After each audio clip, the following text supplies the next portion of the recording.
우리가 지난주부터 예수님과 함께한 식사라는 주제로 함께 말씀을 나누는데요. 오늘은 이제 스승의 주일로서 한번 나는 주요 선생이라 라고 말씀하신 요한복음 13장 말씀으로 한번 본문 말씀을 생각해 보려고 합니다. 특히 요한복음 13장은 별명이 있습니다. 예수님께서 제자들 발을 닦아주신 장면이 나오죠. 그래서 우리는 세족장이라고도 이야기합니다. 성도님들 세족식 해보셨습니까? 한 번도 안 해보셨습니까? 불쌍한 영혼입니다. 세족식 경험이 좀 있으셔야 되는데, 사실 우리가 장년부들은 이 예배 드리고 그냥 집에 가기도 바쁘시고 하셔서 이 세족식을 경험하신 분들 별로 없을 것 같습니다. 그런데 우리 학생들은 우리 선생님들이 뭐 수련회나 특별한 행사가 있을 때 이렇게 세족식을 할 때가 있거든요. 저도 오랫동안 이제 학생들을 담당했던 전도사여서 경험이 있어요. 아이들 그렇게 항상 행사 마지막에는 이렇게 발을 닦아주고 주님의 사랑을 함께 묵상하는 시간들을 선생님들과 함께 했던 시간들이 있었습니다. 기억나는 시간이 있는데요. 제가 이제 선교지에 가서 거기서도 이 학생들, 우리 선생님들과 기도하고 다 한 번씩 세족식 하자. 세족식을 하는데 이 아이들이 참 창의적입니다. 다 끝나고 나서 갑자기 얘네들도 고마웠는지 이제 물동이를 어디서 또 가지고 와서 갑자기 이제 건장한 이 학생들이 저를 막 붙잡아 놓고 양말을 벗겨서 제 발을 막 닦아주는 거예요. 닦아주는데 또 짓궂어요. 다들 뭉쳐서 다 문질러요. 그래서 때 나온다고 문지르고 하는데 생각해 보세요. 수련회를 그렇게 열정적으로 다 끝날 때 무렵인데 얼마나 그 발이 정리가 안 되겠어요. 지저분하죠. 근데 그래서 그냥 그 안에서 애들이 닦아주는데 내가 발톱은 정리했나? 막 이런 여러 가지 생각이 나서 은혜는커녕 이게 발을 이렇게 발가락을 오므려서 한 5분을 물고문을 당했던 그 시간이 생각이 납니다. 그래서 그 다음부터는 세족식 할 때마다 꼭 또 그럴 줄 알고 항상 제가 먼저 발을 준비하고 가더라고요. 그리고 나서 깨달았습니다. 그 다음에도 이제 세족식을 하는데 애들 발들이 다 깨끗해요. 굳이 이거 닦아야 되나? 보니까 애들이 세족식 할 줄 알고 다 갔다 온 것 같아요. 이렇게 발 정리하고 온 것 같습니다. 이걸 굳이 해야 되나 싶은 마음도 있었는데요. 그런데 예수님께서 이 세족식을 하신 건 단지 행사가 아닙니다. 주님께서 우리에게 무언가를 가르치고자 하신 것이죠. 오늘 말씀해 보면 우리 15절 말씀 한번 좀 읽어볼까요? 시작. 내가 너희에게 행한 것 같이 너희도 행하게 하려 하여 본을 보였노라. 예수님이 뭔가 지금 모범을 보이고자 하셨다는 겁니다. 주님의 정신을 우리가 배워야 합니다. 자, 특히나 누군가에게 우리가 또 복음의 교사로 살아가는 우리들은 또 이 예수님의 정신을 배울 필요가 있습니다. 자, 예전에 그 성경신학자 중에 D. 칼슨이라는 유명한 분이 있는데 이분이 했던 말이 있습니다. 이 본문을 묵상하고 이건 대충격이라는 겁니다. 충격받은 이유가 두 가지가 있습니다. 하나는 뭐냐면 이 유대 문화 속에서 얼마나 그 당시 신발도 좋지 않고 발들이 다 지저분했을 거 아니에요? 냄새나고. 그래서 유대인들은 문화상 실내로 만찬하러 들어갈 때에는 이 발을 닦아줍니다. 자, 그런데 발을 닦아주는 사람은 누구냐? 뭐라고 얘기하냐면 유대인이 유대인 하인에게도 부탁하기가 좀 어려운 부분이랍니다. 이게 사람을 굉장히 비천하게 만드는 일이었대요. 우리나라도 이게 체면 문화가 참 문제인데 유대인들은 그보다 더합니다. 누군가의 이 더러운 발을 닦아주는 거 이거 쉬운 거 아닙니다. 우리나 발이지 그 당시는 거의 그 발이 각질과 지저분한 오물들 거의 신발 닦아주는 마음이에요. 자, 그런데 예수님께서 그 비천한 이방인 하인이 하는 일을 제자들에게 하셨다는 겁니다. 자, 그리고 두 번째 더 큰 충격이 있는데 어떤 타이밍에 세족식을 하셨을까요? 어떤 타이밍, 이게 중요합니다. 사실 식사하기 전에 하는 거잖아요. 그러면 조금 덜 놀랬을 겁니다. 이제 베드로가 왜 이렇게 놀래죠? 이 타이밍이 어떠냐면 오늘 말씀 3절에 보면 식사 도중입니다. 갑자기 식사하고 있는데 지금 한창 식사 중인데 예수님께서 의도를 가지고 일어나셔서 지금 대야를 이렇게 물떠와서 식사 도중에 식사를 끊고 지금 발을 닦아주시는 겁니다. 그래서 충격인 겁니다. 주님께서 굳이 이러셨던 이유가 뭘까? 우린 알죠. 이전에 제자들이 지금 큰 다툼이 있었거든요.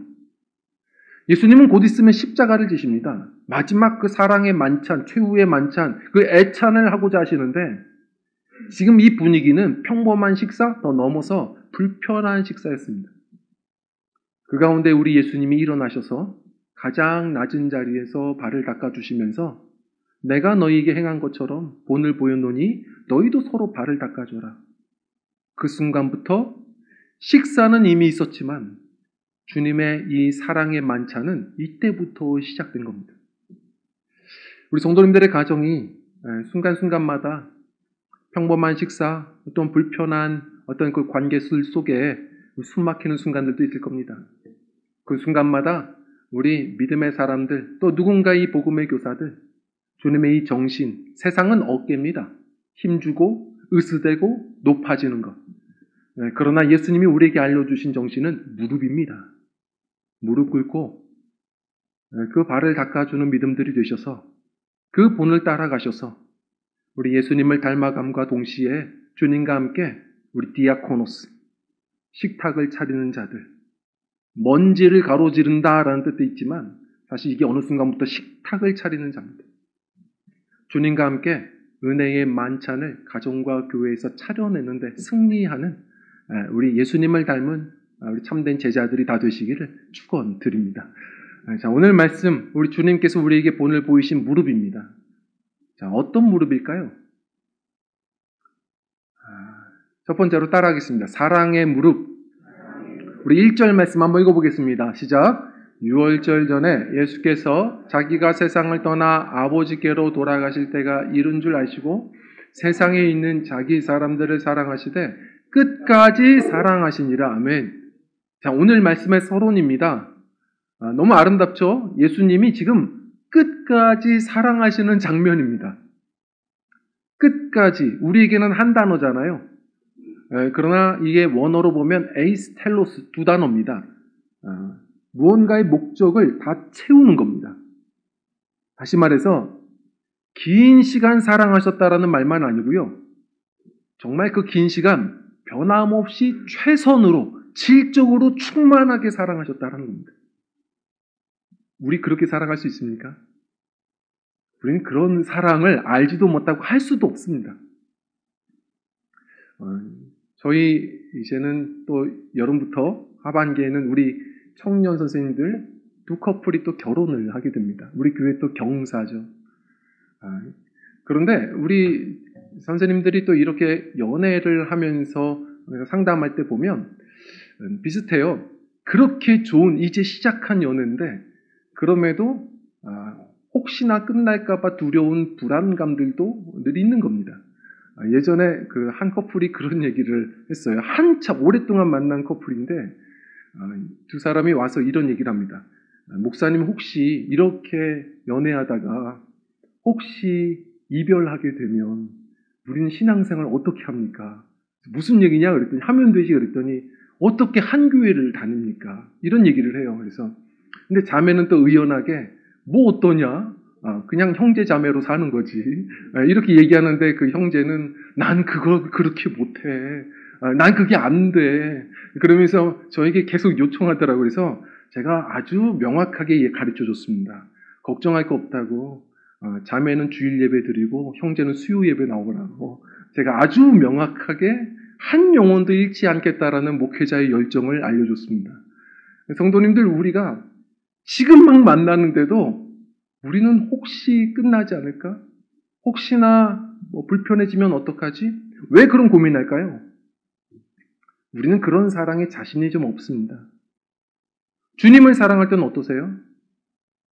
지금 교회를 여전히 떠나지 않는 거지 한결같이 주님을 그렇게 첫사랑처럼 사랑하십니까? 에베소 교회에 하신 말씀처럼 너 첫사랑을 잃었도다. 우리 첫사랑이라는 말만 들으면 자꾸 위축되잖아요. 우리가 정말 그렇게 주님을 한결같이 사랑하나? 주님은 늘 항상 우리가 등 돌려 주를 바라보면 한결같으시거든요. 우리는 그렇게 사랑하나? 예수님께서는 참 이 사랑, 우리에게는 참 불가능한데 본을 보이시는 거예요. 자, 그러면서 오늘 말씀 이렇게 이어지는 겁니다. 그렇게 한결같이 사랑한다는 게 뭔지를 이제 가르치시는 겁니다. 자, 그리고 2절인 거예요. 2절이 어떻게 나오냐면 가룟 유다 이야기입니다. 자, 그 공동체 안에 가룟 유다도 있는 겁니다. 그런데 뭐라고 말해요? 마귀가 그 가룟 유다 마음에 예수를 팔 생각을 넣었더라. 이렇게 얘기합니다.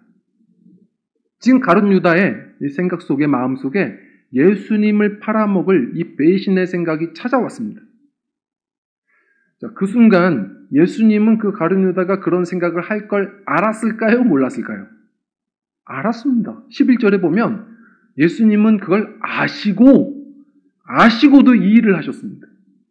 성찬식만 초대한 게 아니라 그 더럽고 추악한 그 발을 정성으로 닦아주셨습니다.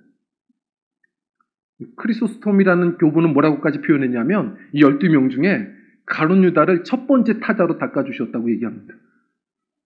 지금 2절에 가룟 유다 이야기가 나오니까요. 지금 그 생각이 결심되지 않도록, 그리고 그렇게 또한 이 사람이 넘어지지 않도록 예수님은 지금 발을 닦아주며 정결 예식을 하고 계속해서 주님께서 사랑을 베푸시면서 그를 지금 끝까지 사랑하시는 장면이라는 겁니다. 그런데 가룟 유다는 그렇게 주님이 끝까지 사랑해도 끝까지 배신을 하죠. 어디 멀리 있지 않습니다. 교회마다 이 가룟 유다 티오는 있고 항상 그 예비 1호 신자가 바로 우리 아닙니까? 예수님 마음 아프게 하고 그 사랑을 몰라주고 늘 등 돌리고. 이번 스승의 날에 저도 이제 은사님을 좀 찾아뵀습니다. 그런데 워낙 강직한 분이고 밝은 분인데 뭔가 힘이 빠져 계세요. 그래서 왜 그러세요? 그랬더니 좀 힘들었어. 아니 뭐가 그렇게 힘드셨어요? 어디 아프셨어요? 그랬더니 그게 아니라 한마디로 배신이요? 다른 사람들이, 멀리 있는 사람들이 험담하거나 뭔가 그렇게 또 잘못하면 그건 난 괜찮아. 그런데 20년 넘은 그 친구들이 날 배신했어. 그게 너무 힘들었어. 그 단테의 신곡을 보시면요. 그 지옥편에, 지옥도 그는 등급을 나눴잖아요. 가장 아래 지옥이 뭐예요? 9등급 지옥. 그 중에서도 가장 중앙부. 그게 바로 유다 구역입니다. 이 세상에서 우리가 경험할 수 있는 지옥의 쓴맛은, 가장 깊은 지옥은 배신이에요. 근데 우리가 그렇게 주님 앞에 늘 항상 도망치고 거절하며 사는 거 아닙니까? 한번 생각해 보십시오. 주님을 따르며 살아가는 인생은 항상 그걸 경험하며 사는 겁니다. 선을 베푸는데 늘 악으로 대합니다. 그렇게 복음을 전하고 수고하고 사랑으로 그렇게 대해도요, 항상 우리는 돌아오는 것은 뺨을 때립니다. 괴로울 때가 많죠. 그러나 이미 예수님께서 그 일을 당하셨다는 겁니다. 그러면서 주님께서는 우리에게 초대하시는 거거든요. 이 카슨이라는 사람이 참 멋있는 이야기를 했습니다. 뭐라고 했냐면, 가룟 유다는 더러운 발은 예수님께 내밀었지만 자신의 더럽고 추악한 마음은 예수님께 내밀지 못했다. 멋있죠? 뭐라고 얘기하냐면, 가룟 유다는 예수님께서 건네준 떡 한 조각은 받았지만 그러나 주님이 정말 주고자 하셨던 사랑과 용서는 받지 못했다. 먼저 받으셔야 됩니다. 제가 이 신앙생활 하다가 가끔 지칠 때마다 기도하다 보면 주님이 주시는 위로가 있습니다. 섬김이 지치세요? 사실 주님이 더 많이 나를 지금 섬기고 계시거든요. 주님이 나를 얼마나 사랑하고 용서하시는지를 먼저 경험하지 않으면 항상 우리는 내 힘으로는 쉽게 지치는 겁니다. 성도님들 사랑, 성도 사랑, 이웃 사랑, 그거 어떻게 하는 겁니까? 누가 표현한 것처럼 사랑, 이웃 사랑의 8알은 용서입니다. 매 순간 인내하고 용납하고 허물을 덮어줘야 됩니다. 오늘 말씀도 그런 얘기입니다. 많은 분들이 그저 섬김이라고만 생각하시는데 이 말씀은요, 정결 예식이고 우리에게 주님이 뭔가 특별한 걸 요구하시는 겁니다. 우리 8절 말씀 한번 읽어볼까요? 시작. 베드로가 이르되 내 발을 절대로 씻지 못하시리이다. 예수께서 대답하시되 내가 너를 씻어주지 아니하면 네가 나와 상관이 없느니라며. 무슨 얘기입니까? 성도님들, 예수님께서 지금 그들의 발을 닦아주시면서 하시는 말씀이 있는 겁니다. 너희도 어느 순간 누군가의 발을 닦아줘야 해. 자, 그런데 그 발을 닦는다는 건 뭐예요? 베드로가 뭐라고 합니까? 저희 발을 닦을 수 없습니다. 그럼 너와 내가 상관이 없느니라. 그럼 저희 몸을 다 닦아주십시오. 이미 몸을 넌 다 닦았다. 발만 닦으면 된다. 성도님, 이건 무슨 표현이냐면 이걸 그냥 섬김이라고만 생각하시는데 그렇지 않아요. 어떻게 섬기시려고요? 그 사랑이 뭡니까? 용서입니다. 예수님께서 우리의 이미 죄를 다 용서하셨어요. 이미 용서하셨는데요. 성도님들 기억하셔야 됩니다. 살아가면서 성도가 용서받았다 하지만 그럼 이제 죄가 없습니까? 그렇지 않아요. 살아가면서 원튼 원치 않든 내가 걸어다닌 만큼, 산 만큼 우리에겐 또 허물이 있고 또 죄가 있습니다. 그 순간마다 우리 어떻게 해결하려고요? 우리가 낙심하지 않고 이 모든 죄를 사해해 주시고 우리를 위로하시고 다시 일으켜 세우시는 우리 주님 앞에 나아갈 수 있도록 성도들은, 형제와 자매들은 너희가 먼저 서로 발을 닦아줘라. 우리가 이 귀한 은혜의 잔치로 오기 전에 먼저 형제와 자매들이 화해하고 용서하는 공동체가 되라는 겁니다. 허물을 덮어주고 용납하고 이해해주고 용서해주는 공동체가 되는 것. 그래서 죄인 아닌 사람이 있습니까? 주님 앞에 은혜로 나와 주님의 죄사함의 축복을 누리는 공동체를 이루어가는 것. 그것이 우리 주님께서 우리에게 요구하시는 복음의 교사들이 따라가야 될 무릎입니다. 먼저 사랑과 용서를 주님께 많이 받으십시오. 그리고 사랑하고 용서하는 삶을 살아가기를 소망합니다. 그리고 두 번째입니다. 우리 함께 따라하겠습니다. 겸손의 무릎. 자, 이제 그림을 그려가셔야 됩니다. 지금 왜 이런 일들이 벌어졌을까요? 자, 지금 제자들 왜 예수님이 이렇게 발을 닦아주시고 충격을 받았냐면 이전에 제자들이 큰 다툼이 있었습니다. 누가복음 22장 24절 한번 읽어볼게요. 시작. 또 그들 사이에 그중 누가 크냐 하는 다툼이 난지. 무슨 일이 있었죠? 제자들 사이에 예수님은 주요 스승이세요. 그러나 그 다음은 누구냐? 이 서열 정리가 안 된 겁니다. 이 사람들이 죄성이에요. 서열 정리가 안 되는데 자, 이때 기름을 껴진 사람이 나옵니다. 누구죠? 바로 야고보와 요한의 어머니예요. 그 엄마가 찾아와서 예수여, 당신이 왕이 될 때 우리 두 아들을 우의정 좌의정 오른팔 왼팔로 해주십시오. 근데 그 청탁을 제자들이 알았습니까? 몰랐습니까? 들었어요. 알았습니다. 그리고 나서 다른 복음서에 보면 분개했다고 합니다. 베드로는 참지 않았을 겁니다. 이 성격이에요. 막 얘기했을 거예요. 야, 내가 수제자인데 반장을 패싱해? 니네가 뭔데? 화를 냈을 겁니다. 지금 굉장히 불편한 식사예요. 자, 그 가운데 야고보 요한은 말을 했든지 아니면 속으로 이 마음은 품었을 겁니다. 지가 뭔데? 성도님들, 베드로는요 갈릴리의 가난한 어부예요. 그런데 야고보 요한은요 부잣집입니다. 같은 갈릴리 출신이 아니에요. 그 갈릴리에서 배 쓰려면 지금 이 세베대 아들들, 이 세베대 아버지에게 부탁해야 됩니다. 배가 있었고 품꾼도 많았다고 이야기합니다. 그래서 신학자들은 아마 베드로는 그들에게 배를 빌려서 쓴 사람 아닐까, 혹은 그 아버지에게 월급 받는 품꾼이 아니었을까, 이런 얘기를 합니다. 야고보 요한이 볼 때 어떻겠어요? 예수님이 지금 봐주니까 그런 거지. 야, 베드로 너 많이 컸다. 우리 아빠한테 월급 받던 네가 많이 컸다. 우리 그 드라마처럼 너 배 있어? 이랬을 거예요. 뭐 돼? 그랬을 겁니다.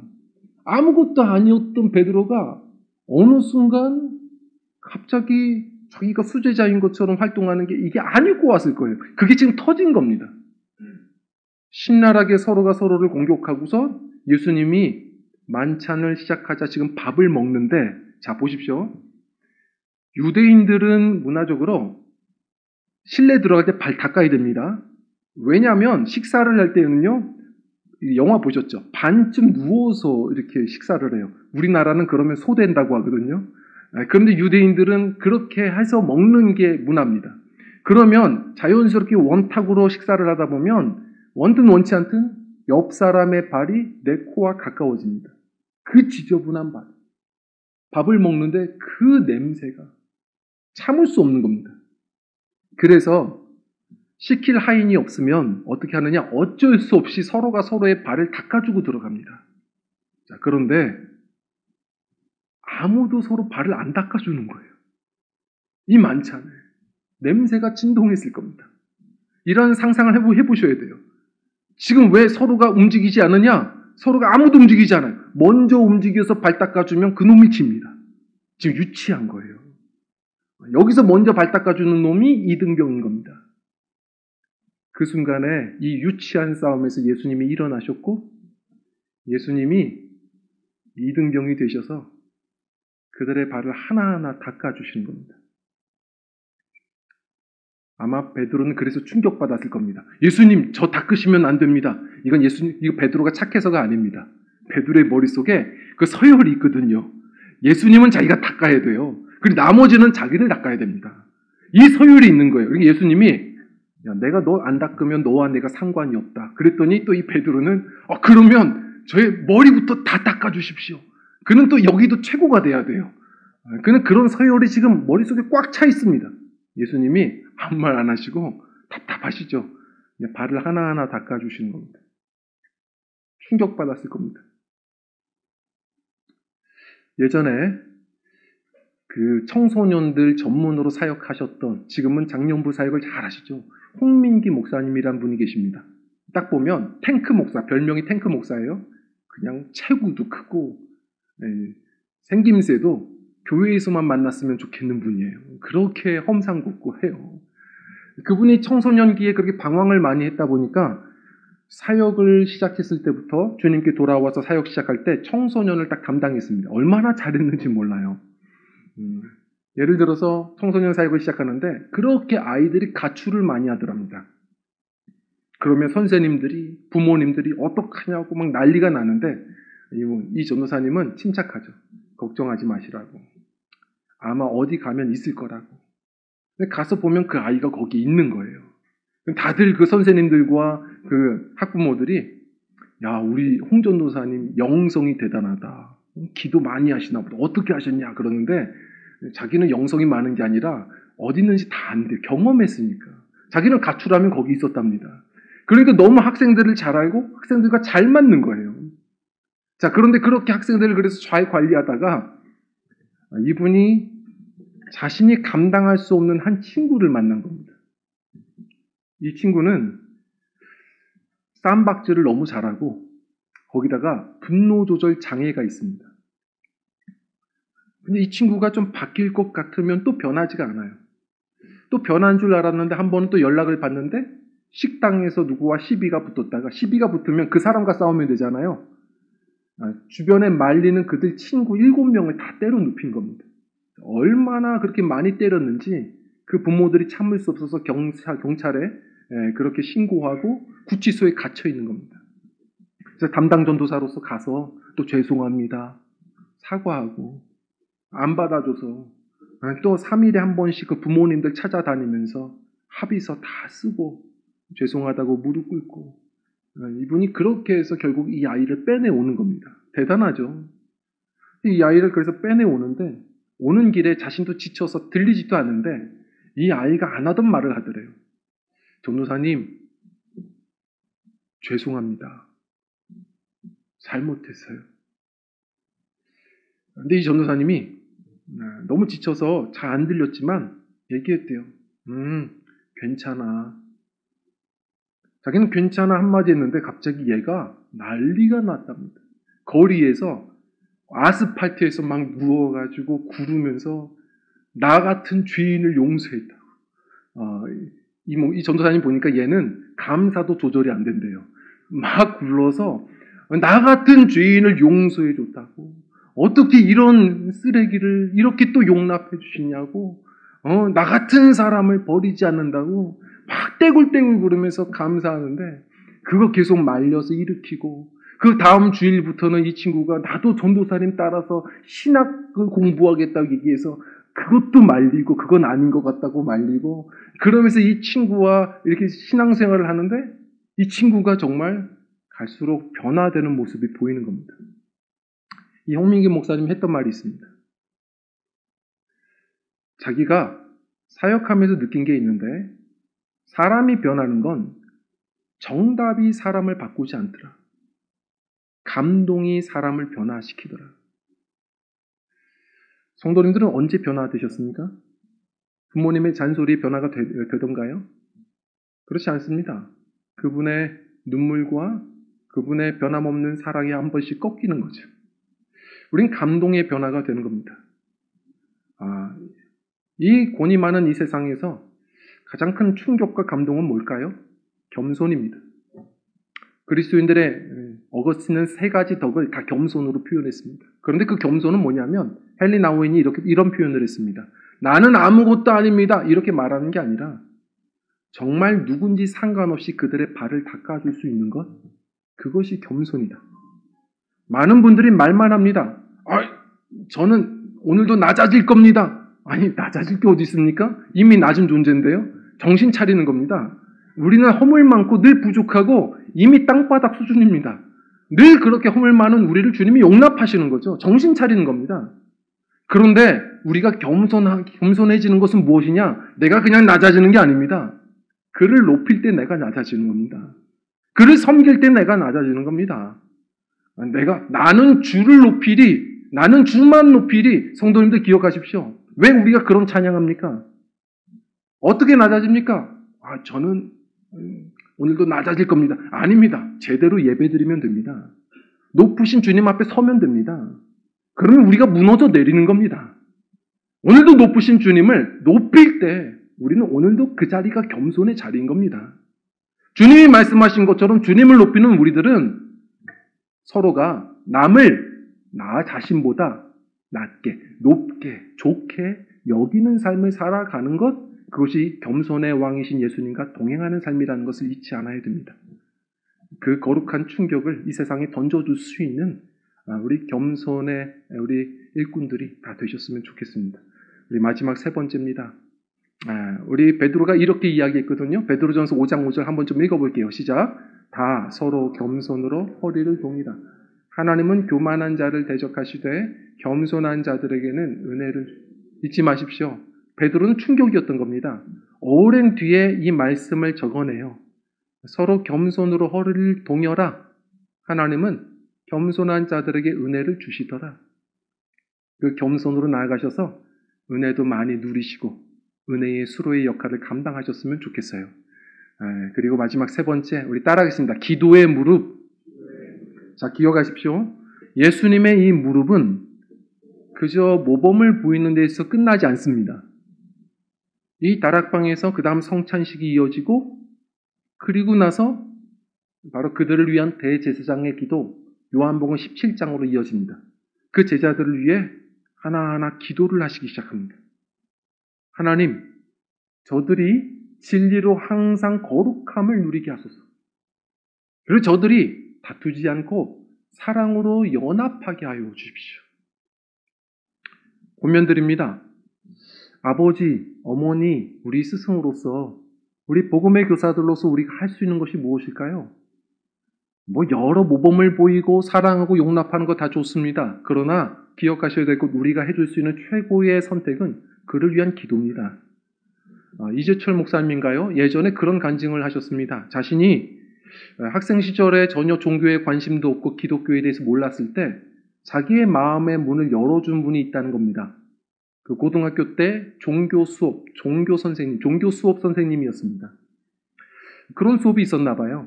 그런데 이분이 가르쳐준 내용은 하나도 생각이 나지 않습니다. 똑같더라고요. 저도 지금까지 생각해보면 좋은 선생님들 가르쳐준 내용은 생각이 안 나요. 근데 이분이 어디서 마음의 문이 열렸냐면 항상 그 수업의 시작 전에 그 학생들을 위해서 하나하나 이름 불러가며 기도해 주신답니다. 진짜 하나님이 살아계시고 저분의 신앙이 진짜라면 저분은 지금 나에게 최고의 것을 선물해 주고 있구나. 전능하신 하나님께 지금 우리 자신을 의탁하는 것보다 더 좋은 선물이 있을까? 성도님들은 어떠십니까? 뭘 해줄 수 있겠습니까? 우리 자녀들에게, 제자들에게. 성도님들, 우리가 해줄 수 있는 최고의 선물은 기도입니다. 에스라를 보십시오. 답이 없는 이스라엘 백성들 어떻게 했습니까? 주 앞에 앉아서 계속 기도합니다. 무슨 말이에요? 주님 앞에 그 면전에서 죽치고 앉아서 기도하는 겁니다. 왜요? 이거밖에 답이 없으니까. 주님만이 이들을 변화시킬 수 있으니까. 뭘 위해 기도하세요?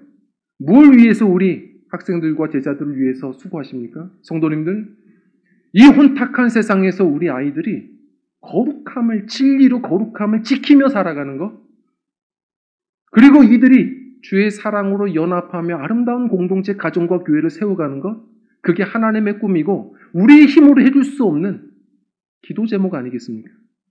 다른 방법 없습니다. 죽치고 앉아 기도해야 됩니다. 에스라처럼, 스로보니게 여인처럼 자녀를 위해, 우리 제자들을 위해 그 이름 불러가며 울며 기도하는 기도의 무릎이 회복되어야 하는 줄 믿습니다. 오늘의 말씀을 우리가 결심하며 나아갔으면 좋겠습니다. 세상에는 크게 두 가지 무릎이 있습니다. 유다의 무릎이 있고 예수님의 무릎이 있습니다. 유다의 무릎은 힘에 무릎 꿇는 겁니다. 유혹에, 돈에 무릎 꿇는 겁니다. 그러나 예수님의 무릎은 사랑으로 무릎을 꿇는 것입니다. 우리의 자녀들에게, 그리고 많은 이 복음의 제자들에게 우리 해줄 수 있는 것, 예수님의 본을 따라 사랑으로, 용서로 무릎 꿇고 겸손히 섬기는 모습으로 무릎 꿇고 그들의 이름 불러가며 기도의 무릎을 꿇으셔서 우리 기도를 통하여 그들이 그 어떤 것보다 이 세상 속에서 많은 은혜와 도전과 복을 얻고 더 나아가서요, 어느 순간 우리의 영적인 이 스승들이 외모가 기억나지 않고 그들의 실력과 성과가 전혀 생각나지 않아도 적어도 그 스승들이 가르쳐준 무릎이 기억나서 우리 그 사랑으로 무릎 꿇으며 주님의 은혜와 복을 많이 누리며 살아내는데 승리하는 그런 자녀들, 제자들이 되기를, 우리 그러한 믿음의 유산을 잘 물려줄 수 있는 그런 무릎 공동체, 우리 귀한 가정과 교회가 되시기를 간절히 축원드립니다. 함께 찬양하고 기도하겠습니다.